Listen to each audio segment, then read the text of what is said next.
Severance Season 2 ended with the choice that a lot of people thought it would, but that didn't make it hurt any less. In fact, the ending continues to haunt me in a way that's taking a while to process. My heart broke for Gemma and Audi Mark, but also swelled for Helly and Innie Mark, who chose to prioritize his own love. Without the memories of his relationship with Gemma, that choice felt inevitable.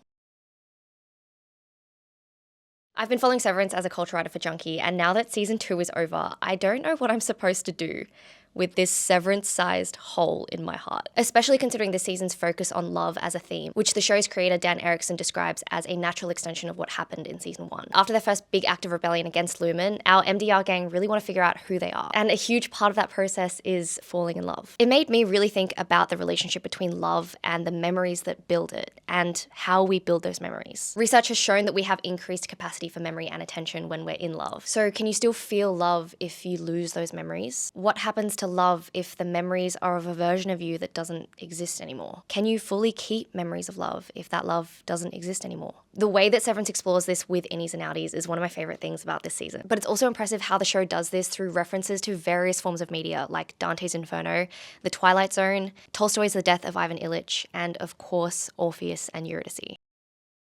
It looks like one of the first links between the series and the Greek myth was made in this review, calling it a retro-futurist take on the myth of Orpheus and Eurydice. Then when Mark jokingly called Devon Persephone in episode 2, it felt like that was pretty much confirmed. In Greek mythology, Persephone is the wife of Hades who abducts her to be his queen. She's forced to spend half her time in the underworld and half her time on Earth. There's clearly an analogy there with the innies forced to be at Lumen, and also a direct link to Orpheus and Eurydice. With his supernatural musical skill, Orpheus is given a chance to rescue his wife Eurydice from the underworld by appealing to Persephone, who then convinces Hades to allow them both to leave. There's one condition: Orpheus can't look back until they both make it out. There are a lot of variations as to why Orpheus looks back, whether it's because he thought he was being tricked, or he couldn't hear her, or he didn't realize that she hadn't made it out yet. Either way, it's commonly interpreted that Orpheus loved Eurydice so much that he couldn't help but turn back. She was taken away, and it's awful. The way that Severance retells the tragedy through Mark and Gemma is painful. Mark, in the role of Orpheus, is on his way to being reunited with Gemma when he looks back at Helly at the last second and loses Gemma,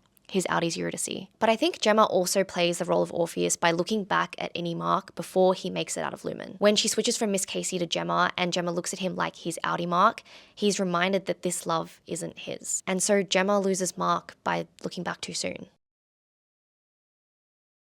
One of my favorite things about Severance and sci-fi in general is how it can cast a completely new light on a familiar story through some kind of speculative concept, in this case, the severance procedure. Splitting up your identity into a work self and a home self through a chip in your brain sounds like science fiction, but it's something everyone does on some level. But which version is more you? That's the question that's been on everyone's mind since season 1. And season 2 made it clear that they're more similar than we may have thought. Helly R and Helena, while very different in many ways, both show this assertive ferocity. It appears in the spirited determination of Helly R, but without the baggage of being an Egan heir. When accompanied by that baggage, it comes across as cruelty in Helena Egan. Both Dylans have that streak of pride in their work. At Lumen, where he's found his thing, that pride is expressed through his many perks. Without Lumen, it festers as a sore spot between him and Gretchen. When his innie falls for Gretchen, his Audi, while pissed, completely understands why. Dylan G doesn't have all the memories, but he's fundamentally the same guy following the same path of falling in love. Irving is gentle, dogmatic, quietly determined. Both Innie and Audi Irv follow the rules until the rules don't make sense anymore and they ruthlessly forge their own path. And when they find love along the way, they don't quite know what to do.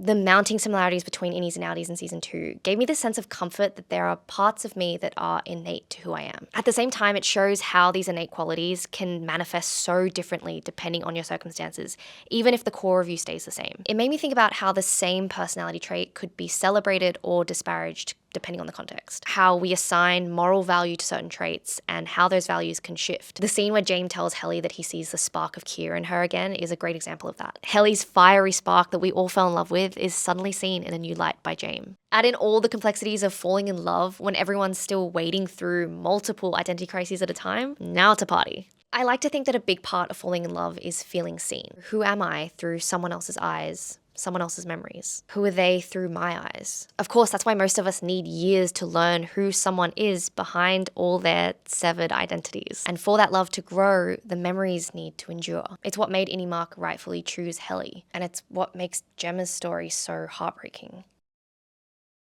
I have a real soft spot for grand sci-fi stories that feature love as a central theme because, call me basic, but I love romance. I love the intricacies in how two people fall in love, what makes them compatible, what makes it exciting. And when love is very much a crucial part of the narrative, especially in expansive, speculative science fiction, I don't know, I find it really romantic. Eternal Sunshine of the Spotless Mind is probably the most like Severance and how it explores love. Joel and Clementine both undergo a procedure to have their memories of their relationship removed. In the end, even without those memories of each other and knowing that they removed them for a reason, they still decide to try again.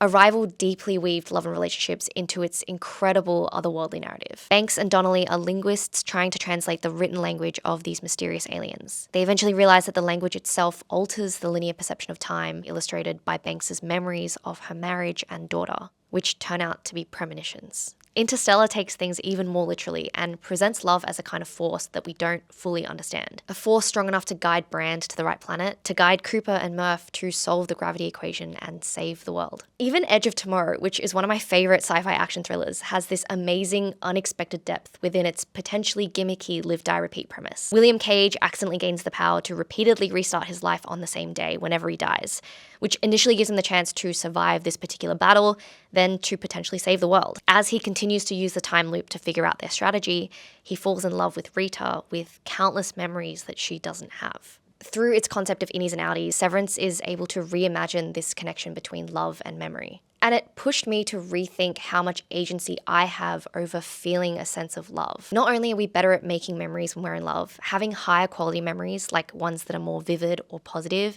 is linked to higher marital satisfaction. I can create experiences and really be present in them so that they become my cherished memories that shape that feeling of love. I can prioritize the things that I love doing, spending time with loved ones and building those memories up. Too often I don't put in the effort to make something memorable because it just feels like any other day. I'm realizing more and more how important memories are, not just for our sense of self, but to fill our lives with love. And who doesn't want that?